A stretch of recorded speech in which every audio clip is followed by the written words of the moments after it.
Our second reader is a musician, jazz fanatic, and writer, originally from Washington, D.C. After spending the last 10 years brooding over the point of it all from various vantage points within the flailing cultural anomaly known as Brooklyn, he has finally come to terms with his right to properly chill and behold the beauty of more affordable rent and Midwestern beer. He does this, of course, from a happy home in Chicago, where he lives with his wife, 2 dogs, a cat, and his guitar collection. Please give a warm welcome to Henri Harps.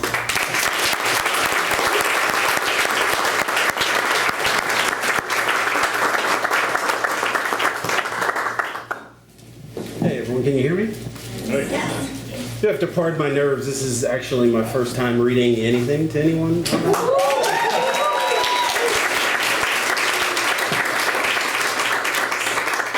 congratulations, suckers.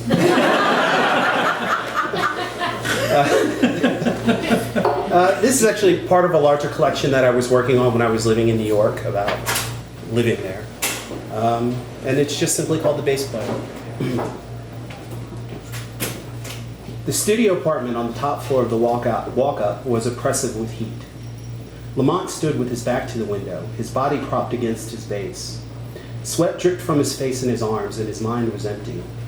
Blank sheet music littered the cramped, disheveled space covering the bed, which was hardly used, and fanning out into the efficiency kitchen. Lamont hated the place, but it was cheap for the city, and he could hustle together enough money by giving lessons and playing gigs. It helped that the landlord didn't check credit. Plus, Curtis would be disappointed if Lamont couldn't handle a little bit of struggle. Feeling the air closing in on him, he gingerly put down his bass on the small strip of floor space available and opened the single window. A humid, sultry breeze flew in from across the rooftops, and the fading sun spread a pinkish-orange glow that spanned the horizon. Directly across the street, the 3-spired, bone-white cathedral reflected the sun's golden hue. The sounds of summer in the city flooded the room. Sirens from emergency vehicles bellowed all around and in the distance. On the sidewalk below, old men in wife beaters and polyester pants drank beer from paper bags and slapped dominoes on a white plastic card table. The homeless man, to whom Lamont always gave his spare change, loitered in the doorway of the bodega and lazily smoked a cigarette. At the dingy funeral home on the corner, a crowd of people milled around, casually chatting. Some were dressed formally, black suits and black lace dresses. The younger ones dressed in Timbs and long tees. The mood was somber, but there was a sense of jovial reunion, as if they had been prepared to say goodbye. As far as Lamont could tell, no one cried.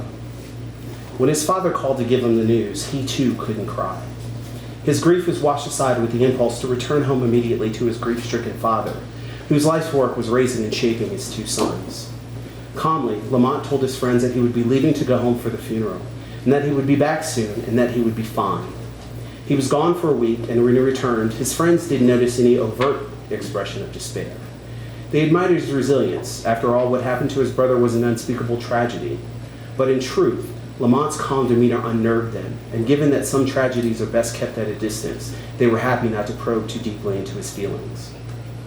But his band noticed the change in his playing immediately, because when you pick up an instrument, you cannot mask a shift in your soul.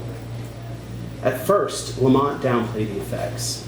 Yet as the weeks turned into months, music lost its grasp on his consciousness. He practiced for hours every day, but that was just repetition to keep his chops up and his mind dull. His imagination had evaporated, the whole repertoire seeping out of his mind. When it could make it to a tune, it was only in fits and starts. Even touching the bass brought an unshakable feeling of anxiety now.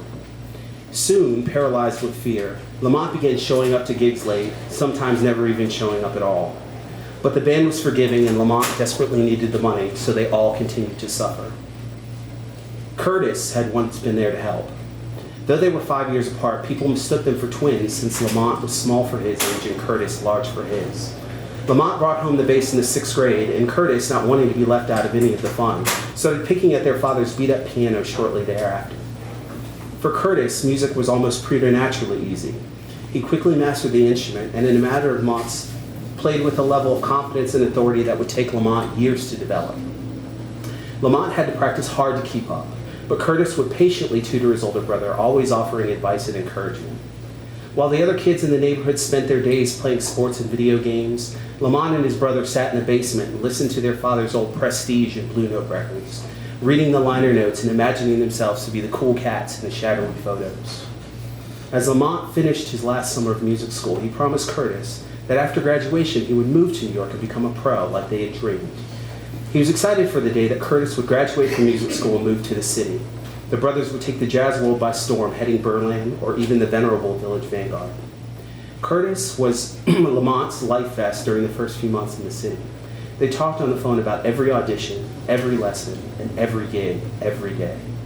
When Lamont sat in with a famous saxophonist and childhood hero who complimented him on his swing, his joy was tempered by a slight resignation that his little brother wasn't there to save the moment. Breaking his reverie, 7 tolls echoed throughout the neighborhood, ringing sharply in irregular patterns, a discomforting silence lingering between each tone. Lamont, realizing that he should have left an hour ago, seized with panic. Hastily dressing, he searched frantically for his keys and cell phone, stuffed music sheets into his leather satchel, not even certain those would be the tunes that would get called that night, and ran out of the apartment with a bass thudding down the narrow stairs of the building. On the street, Lamont hurried around the rowdy domino game and rounded the corner, careful to avoid knocking the funeral mourners with his bass.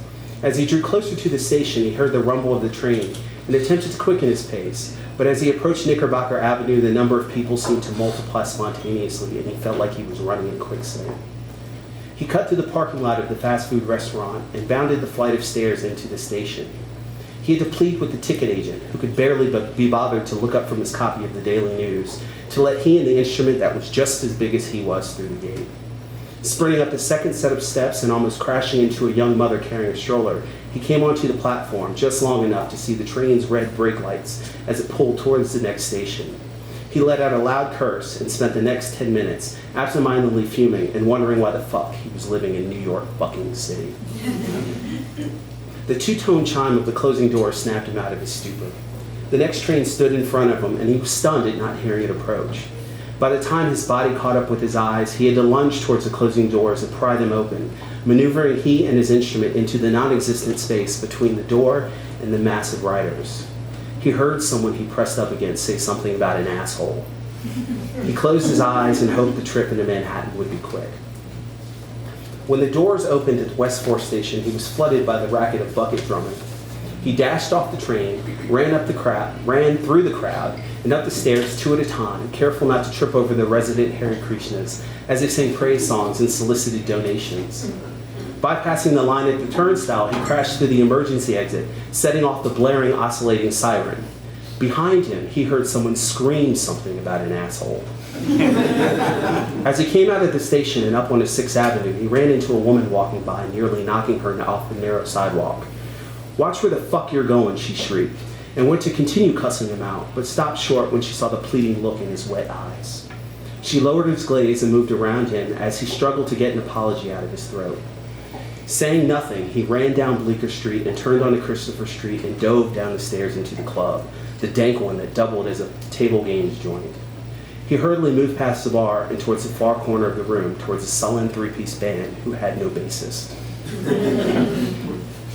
The night had gone as expected. He'd been an hour late and he knew the score when none of the guys would look him in the eye. Graciously, by their standards, they let him sit in, and by the end of the night even offered to split tips with him. But, they explained, they too had tiny apartments to pay for, and lessons to give, and auditions to make. Times were tough, and with the good clubs closing, to be replaced with innumerable banks or pharmacies, higher and higher rents, and constant competition from the younger players, life wasn't getting any easier. They were sorry, especially with everything that was going on, but they needed a dependable bassist. No hard feelings. After the final set, they had a round of drinks together and said goodbye on the street. As dawn broke, Lamont slowly pulled his bass up the incline of the bridge towards Brooklyn. The walkway of the bridge was deserted other than the occasional morning jogger. On the roadway underneath, the first shift cab drivers were heading into the city. Heat from the surface of the asphalt radiated through his shoes. Occasionally, he stopped to rest and turned to survey the skyline, a wall of silent, imposing monoliths.